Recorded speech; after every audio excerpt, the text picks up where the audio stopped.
오늘은 손해보는 선택을 해도 손해가 안 된다, 그런 제목으로 하나님 말씀을 전하도록 하겠습니다.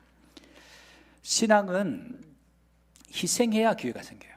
희생하지 않으면 기회가 안 생깁니다. 오늘 헌신하고 희생했던 두 사람이 나오는데 룻과 보아스입니다. 성도는 언제나 믿음의 선택을 해야 됩니다. 믿음의 선택은 희생하는 선택이에요. 오늘 룻기라는 책의 특징은 선택이에요. 선택. 여러분, 지금 저와 여러분의 이 모습은 수많은 선택의 결과물이에요. 오늘의 모습은 과거의 수많은 것들을 선택한 결과로 오늘 내가 있는 거예요. 선한 모습이든 악한 모습이든 아니면 좋은 결과든 나쁜 결과든 어떤 결과를 받아들였든 그 선택의 결과가 오늘의 나의 모습이에요.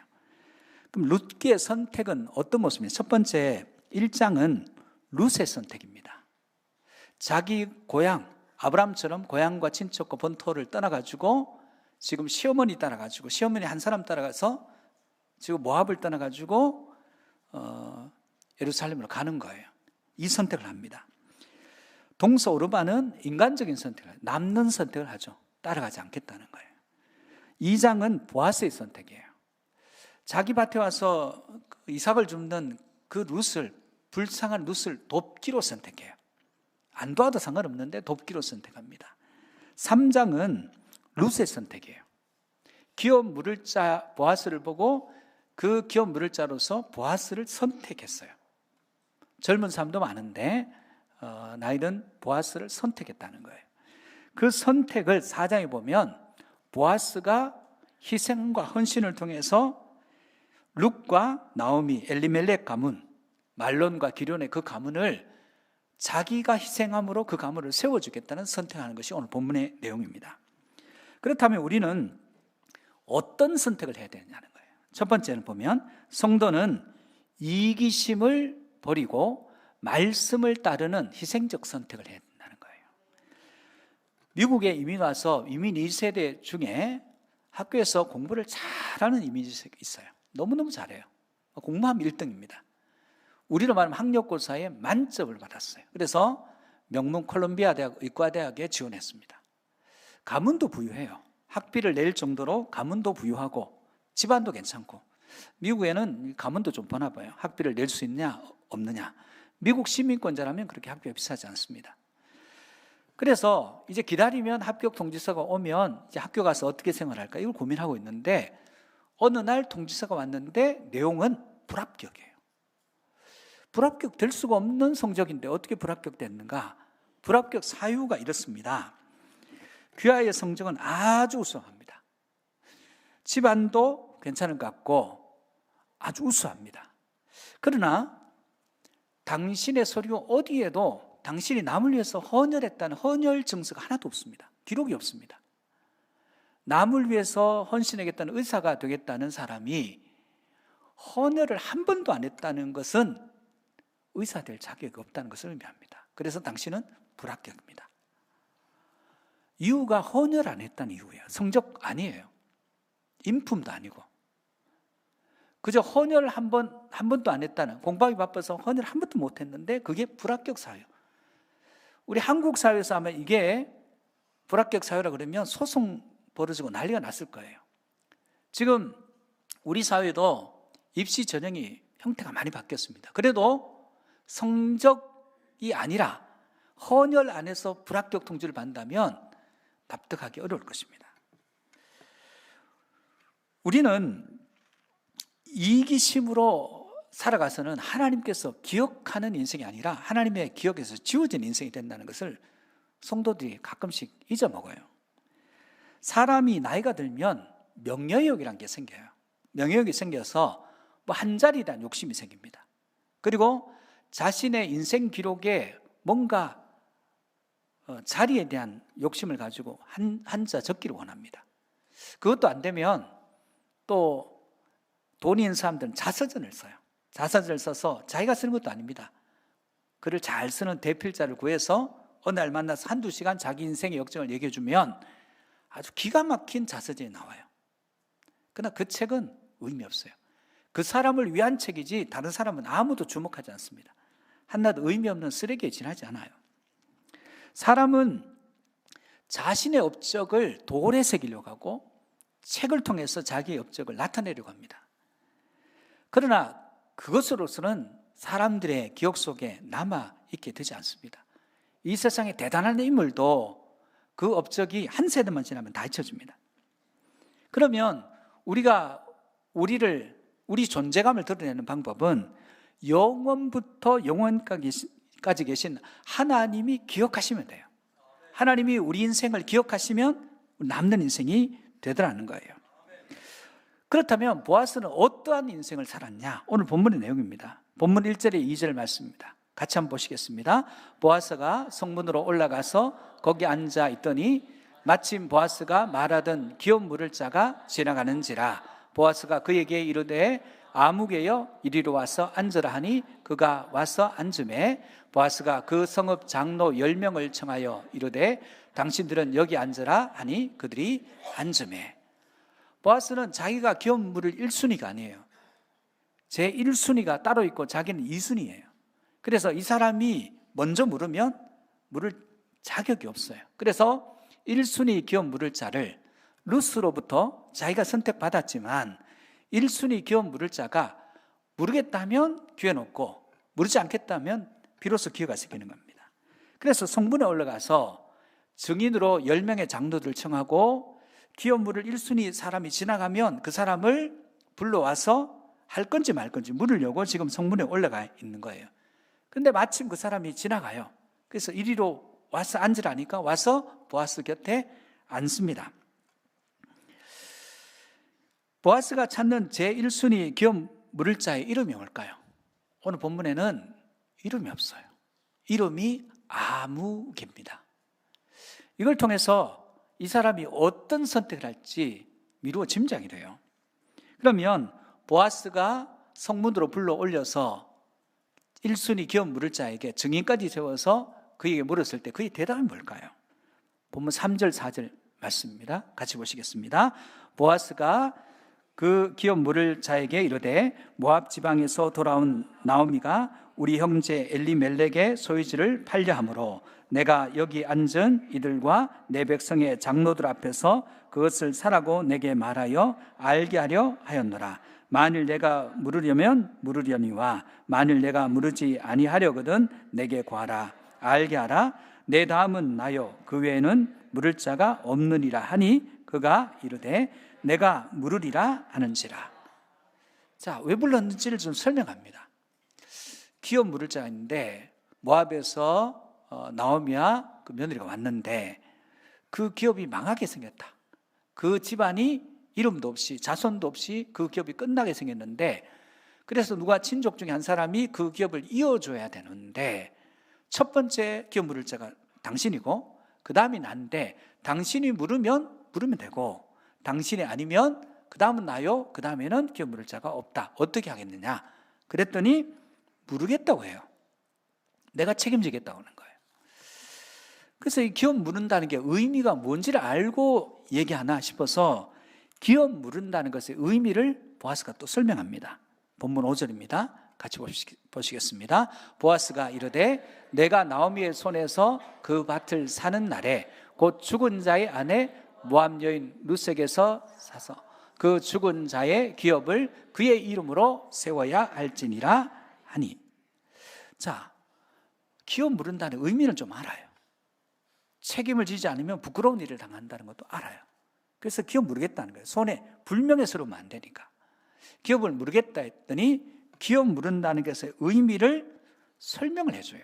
뭐라고 설명해 주냐면 기업을 물은다는 것은 그 사람의 밭을 내 돈을 들여서 사서 그 사람의 가문에 귀속되게 하고 그리고 그 사람의 남은 며느리 룻을 자기 아내로 맞이해서 아들을 낳으면 내 아들이 아니라 그 사람의 아들이 되도록 해주는 거다. 이렇게 설명하는 거예요. 이 아무개가 생각해 봐요. 그럼 내 돈 들여가지고 나한테 들어온 건 하나도 없어요. 일방적으로 저쪽을 다 줘야 되는 상황인 거예요. 그때 머리가 돌아가겠죠. 머리를 굴려보는 겁니다. 아무개가 어떤 선택을 했을까요? 오늘 6절에서 8절 말씀입니다. 또 같이 보시겠습니다. 그 기업 물을 자가 이르되 나는 내 기업에 손해가 있을까 하여 나를 위하여 물으지 못하노니 내가 물을 것을 내가 물으라. 나는 물으지 못하겠노라. 옛적 이스라엘 중에는 모든 것을 물으거나 교환하는 일을 확정하기 위하여 사람이 그의 신을 벗어 그의 이웃에게 주더니 이것이 이스라엘 중에 증명하는 전례가 된지라. 자, 그럼 보시죠. 이에 그 기업 8절에 이에 그 기업 물을 자가 보아스에게 이르되 내가 너를 위하여 사라 하고 그의 신을 벗는지라. 자, 이게 어떤 의미냐면 생각해 보는 거예요. 손해가 돼요. 나한테 이득이 하나도 없어요. 계산해 보는 거예요. 그래서 아무개는 기업을 자기가 물으면 재산상의 손해. 아들을 낳아도 내 아들이 아니라 말로 내 아들이 되고, 그 기업도 내 것이 아니라 저쪽 집안 것이 되고, 그런 일을 내가 할 수가 없는 거예요. 너무너무 손해가 되기 때문에. 그래서 안 하기로 결정하는 겁니다. 하지 않겠다는 거예요. 그러면 안 하는 사람들은 어떻게 해야 되냐? 자기 신발을 벗어서 줘야 되는 거예요. 근데 사실은 이렇게 돼 있는 게 아니라 신명기 25장 7절, 8절, 9절에는 정확하게 신복 끼운 자의 집이 어떤 불명예를 안는지 명확하게 설명하고 있습니다. 같이 한번 볼까요? 7절, 8절, 9절. 그러나 그 사람이 만일 그 형제 아내 맞이하기를 즐겨하지 아니하면 그 형제 아내는 그 성문으로 장로들에게로 나가서 말하기를 내 남편의 형제가 그의 형제의 이름을 이스라엘 중에 잊기를 싫어하여 남편의 형제된 의무를 내게 행하지 아니하나이다 할 것이요 그 성읍 장로들은 그를 불러다가 말할 것이며 그가 이미 정한 뜻대로 말하기를 내가 그 여자를 맞이하기를 즐겨하지 아니하노라 하면 그의 형제의 아내가 장로들 앞에서 그에게 나아가서 그의 발에서 신을 벗기고 그의 얼굴에 침을 뱉으며 이르기를 그의 형제의 집을 세우기를 즐겨 아니하는 자에게는 이같이 할 것이라 하고. 자, 오늘 본문 내용을 보면 신을 벗기는 불명예를 아무개는 택해요. 나 손해 안 보겠다는 거예요. 신을 벗기는 불명예를 택하지 돈을 잃어버리는 일을 택하지 않겠다는 거예요. 대부분 사람은요, 불명예가 그렇게 크지 않으면 돈을 택합니다. 이 시대는 계산이 빠른 시대예요. 계산해 보는 거예요. 저 사람이 이 일이 나한테 이익이 될까, 이익이 안 될까? 이익이 되면 해요. 이익이 되지 않으면 안 합니다. 그리고 사람을 택하면 똑같습니다. 저 사람이 나한테 도움이 돼? 도움이 안 돼. 도움이 되면 만나고 도움이 안 되면 관계를 끊어요. 여러분, 성도는 이런 선택을 해서는 안 됩니다. 그런데 우리도 이런 선택을 자주 해요. 심지어 교회에서도 이런 선택을 합니다. 하나님의 일은 자기 중심이 아니라 하나님의 중심으로 생각해야 됩니다. 자기 중심은요, 이익 중심이에요. 하나님 중심은요, 하나님의 말씀 중심, 가치 중심이에요. 여러분, 성도가 계산하면 하나님도 계산하십니다. 하나님의 계산은 못 피해요. 우리가 하나님의 일을 계산하기 시작하면 언제나 이익 중심의 선택을 합니다. 자기 중심의 선택이에요. 그래서 그 결과로 어떻게 되겠어요? 그 결과로 하나님께서도 계산하기 시작합니다. 그러면 그 계산을, 하나님의 계산이 심판이에요. 심판을 피할 수가 없습니다. 사랑하는 성도 여러분, 우리는 손해나는 선택이 나중에 어떤 결과를 가져올지 몰라요. 이름 없는 이 아무개, 끝까지 이름이 없어요. 아무개는 나중에 그 선택 결과를 알았을까요? 몰랐을 거예요. 그는 당대 이름이 있었을 겁니다. 보아스는 그렇게 이름이 있지 않았을 수도 있어요. 그러나 아무개는 진짜 지금도 이름이 없어요. 그러나 보아스는 지금도 이름이 있습니다. 하나님이 기억하시는 선택, 헌신적인 선택 하실 수 있기를 주의 이름으로 축복합니다. 두 번째, 성도가 희생하는 선택을 할 때 기회가 많아진다는 거예요. 왜 희생하는 선택을 해야 되느냐? 희생하는 자에게 많은 기회가 주어지고 기회를 창출해요. 미국의 앤 그루델이라는 심리학자, 여성 심리학자가 있어요. 이 심리학자가 태어났는데 뭐라 그러면 이거를 언청이라고 그러죠. 이 코 밑에 이렇게 입술이 찢어져서 구개 그 증상이라고 그래요. 구개열 소년인데 요즘은 이게 쉬워요. 이렇게 붙여가지고 정상적인 모습으로 성형이 가능합니다. 그런데 옛날에 이게 안 됐어요. 그 모습으로 지나니까 애들도 힐끔힐끔 쳐다보고 뭔가 수군거리는 것 같아요. 그래서 엄마를 원망해요. 부모님을. 왜 나를 이렇게 낳았냐고. 우리가 뭐 안 풀리면 하는 얘기가 왜 나를 이렇게 낳았냐고 이렇게 하는 거 아닙니까? 그러다 보니까 부모님이 자꾸 너무너무 심하니까, 왜냐하면 굉장히 열등감과 그리고 사회적 불안감을 가지고 있기 때문에 부모가 너무 힘들어요. 그래서 부모도 기피하는데 친구들은 더 기피하죠. 그 열등감과 심한 우울증 가운데 시달려요. 이 소년의 자기에 대한 결론, 세상 사람 그 누구도 나를 사랑하는 사람은 한 사람도 없다. 그리고 학교를 갔어요. 학교를 갔는데 어느 날 학교에서 청각 테스트 하는데, 요즘은 뭐 삐삐 하는 걸 양쪽 귀에 대면서 손 들면 되는데, 그때는 교실 중간에 칸막이를 쳐놓고, 그리고 이쪽에 선생님이 오늘 날씨가 너무 좋아요 하면 들은 대로 이쪽에서 반복하는 거예요. 오늘 날씨가 너무 좋아요. 근데 이 N의 차례가 됐는데 선생님이 다른 용어를 써요. 나는 네가 내 딸이었으면 좋겠어. 이 소리가 잘못 들은 줄 알고 다시 들었더니 똑같은 얘기예요. 나는 네가 내 딸이었으면 좋겠어. 그러면 반복하면 되는데 반복하지 않고 이 아이가 이렇게 묻습니다. 선생님, 정말이에요? 정말이에요? 무슨 얘기예요? 선생님, 정말 제가 선생님 딸이었으면 좋겠다고 말씀하신 거예요? 이 선생님이 이 아이가 뭘 얘기하는지를 알아차렸어요. 그리고 이렇게 되는 거예요. 그럼 당연하지. 나는 정말 내가 내 딸이었으면 정말 좋겠어. 그날 이 아이가 회복돼요. 이 아이는 기회가 없었어요. 인생에 기회가 없었어요. 기회가 닫혔어요. 자기 안으로 들어가서 자기 인생 가운데 나는 불행하게 태어났고 잘 될 수 없는 아이고 나는 세상 사람들이 싫어하는 사람이야. 근데 그날 열렸어요. 아니야. 저 선생님이 나를 자기 딸이었으면 좋겠다 한다면 나는 가치가 있는 인생이야. 나는 이런 인생이 아니야. 버려진 인생이 아니야. 그리고 기회가 열리기 시작해요. 여러분 한번 보십시오. 한 교사의 말이 그 아이에게 무한한 기회를 창출했어요. 근데 그 교사가 그 아이만 그렇게 했겠다는 거예요.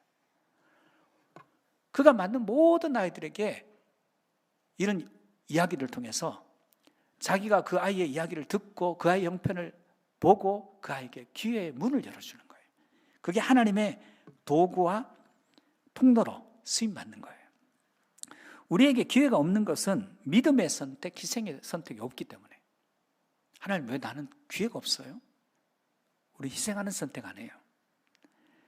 믿음의 선택, 헌신하는 선택, 가치 중심의 선택 안 합니다. 그럼 보아스는 어떤 선택을 했을까요? 9절에서 10절입니다. 같이 보시겠습니다. 시작. 보아스가 장로들과 모든 백성에게 이르되 내가 엘리멜렉과 기럧과 말론에게 있던 모든 것을 나오미의 손에서 산 이래 너희가 오늘 증인이 되었고, 또 말론의 아내 모압 여인 룻을 사서 나의 아내로 맞이하고 그 죽은 자의 기업을 그의 이름으로 세워 그의 이름이 그 형제 중과 그곳 성문에서 끊어지지 아니하게 하매 너희가 오늘 증인이 되었느니라 하니. 첫 번째 기업 물을 자 아무개가 포기했죠. 보아스가 포기하면 룻과 나오미는 비참해져요. 버려진 인생이 됩니다. 책임지지 않는 자를 향해 주님은 이렇게 얘기하세요. 내가 도무지 너희를 알지 못해. 희생하지 않는 자에게 주님은 그런 자에게 말씀하시는 거예요. 내가 너를 도무지 모르겠다 말씀하십니다. 반면에 보아스는 두 여인을 위해서 기꺼이 그 가문의 밭을 사서 그 가문의 것으로 귀속시켜요. 그리고 증인들 앞에서 그것을 책임지겠다는 증명으로 장로들 앞에서 서약합니다. 그리고 롯을 데려와서 그의 아내로 맞이합니다. 여러분, 불쌍한 처지에 남편과 자식들 다 죽고 돌아왔으니까 완전히 비참한 슬픔이 가득한 인생 아닙니까? 그런데 보아스가 기업을 기업을 이어줌으로 이 가문이 살아났어요. 룻에 있어서 보아스에서는 이제 때거리 걱정 없는 거예요. 자기의 보호자가 생긴 거예요. 자기의 인생이 비참함에서 슬픔에서 기쁨으로 바뀌는 거예요. 보아스에게서 여러분을 위해 대신 십자가를 지시고 대속하신 주님의 모습이 보이지 않습니까? 여러분이 룻과, 저와 여러분이 룻과 나옴이 아닙니까? 우리는 이어지지 않고 끊어진 인생 아닙니까? 그런데 그 기업을 나의 영원하신 기업이 되어서 이어주신 분이 예수 그리스도이신 거예요.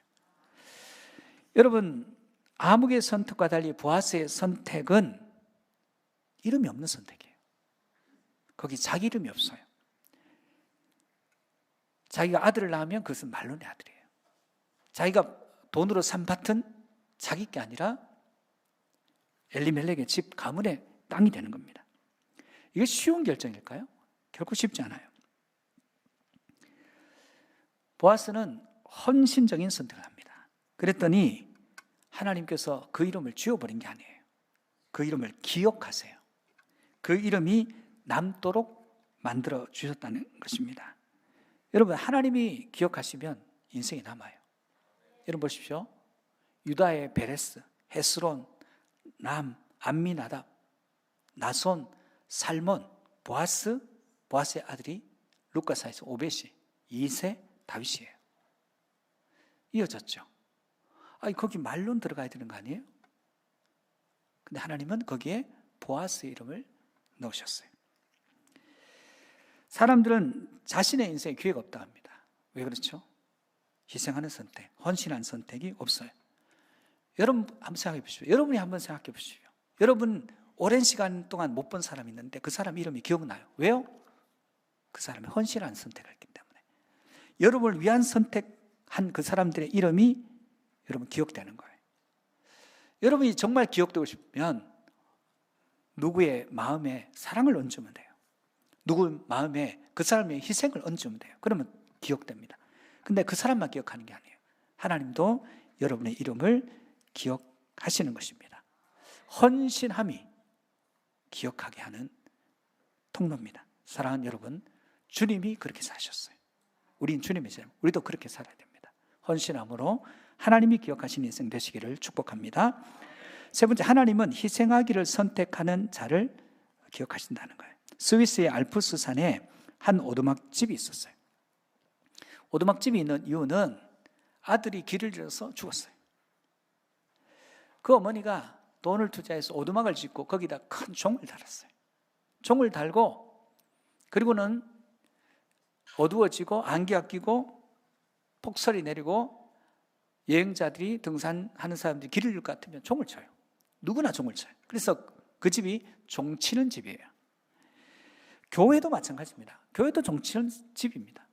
세상에 길을 잃은 사람들, 세상에 도움이 필요한 사람들에게 종을 치는 거예요. 여러분, 교회는 종치는 곳이 되어야 됩니다. 성도는 그러면 무엇이 될까요? 누군가를 위한 빛이 되어야 돼요. 누군가를 위한 이정표가 되어야 되고 누군가를 위한 소리가 되어야 됩니다. 그 소리 듣고 따라오는 소리. 그리고 누군가를 위한 도구와 통로가 되어야 된다는 것입니다. 오늘 보아스가 그 역할을 하는 거예요. 오늘 11절, 12절 희생적인 선택을 한 사람들이 보아스를 어떻게 축복하는지 봅시다. 11, 12절입니다. 같이 봅시다. 시작. 성문에 있는 모든 백성과 장로들이 이르되 우리가 증인이 되나니 여호와께서 내 집에 들어가는 여인으로 이스라엘 집을 세운 나엘과 레아 두 사람과 같게 하시고 내가 에브라스에서 유력하고 베들레헴에서 유명하게 하시기를 원하며 여호와께서 이 젊은 여자로 말미암아 내게 상속자를 주사 내 집이 다말이 유다에게 낳아준 베레스의 집과 같게 하시기를 원하노라 하니. 지금 백성과 장로들이 축복합니다. 첫 번째는 하나님이 그의 집에 들어가는 여인을 나엘과 레아와 같게 한다는 어떤 의미예요? 라헬과 레아가 야곱에게서 12아들을 낳습니다. 그 종을 포함해서. 그게 이스라엘이에요. 이스라엘이 되기를 원한다는 거예요. 두 번째는 하나님이 보아스를 유력하고 유명하게 하시기를. 지금 이 선택은 유명한 선택이 아니라 이름 없어지는 아무개가 되는 선택이에요. 근데 하나님은 성경책에 기록해서 극동에 있는 우리도 지금 예배 시간에 이름을 알도록 하셨어요. 세 번째는 보아스의 집안이 베레스의 집과 같게 되기를 축복했어요. 베레스가 뭡니까? 유다의 자식들이 둘 죽었어요. 며느리가 다말인데 다말 사이에서 태어난 게 베레스와 세라입니다. 아까 베레스에 출발했죠. 그 보아스의 가문의 위에입니다. 여러분 결국 이 둘을 통해 다윗 가문이 나오고 다윗 왕이 나오고 그 다윗 가문에서 예수님이 이 땅에 메시아로 오셔요.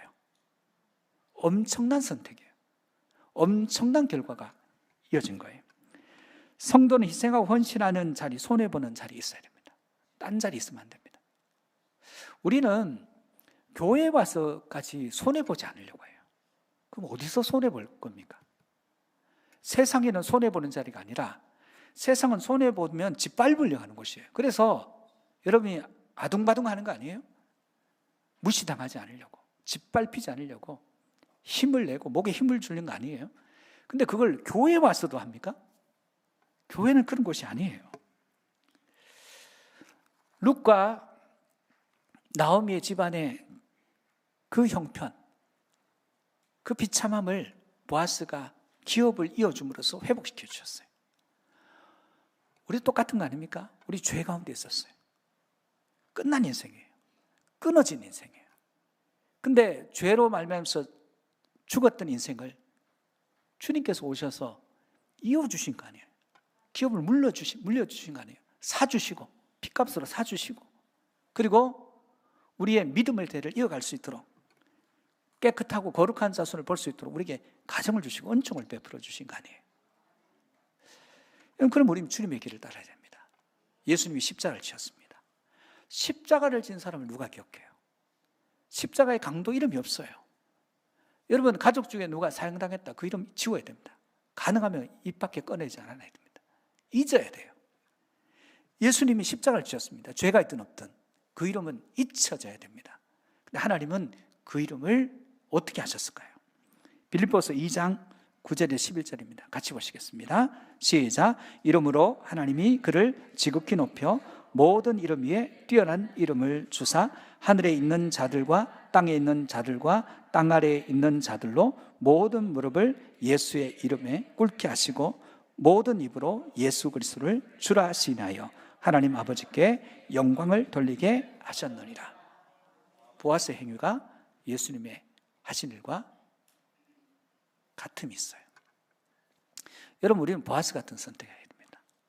그때 하나님께서 그 선택하는 자를 귀하게 보시고 그 인생에 기회를 주시고 그 이름은 하나님께서 기억하시는 것입니다.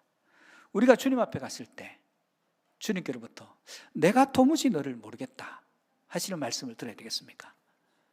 잘 왔다. 내가 너를 너무 잘한다. 사랑하더라. 따라 맞아들인 인생이 되어야 되겠습니까? 이 선택은 너무나 자명합니다.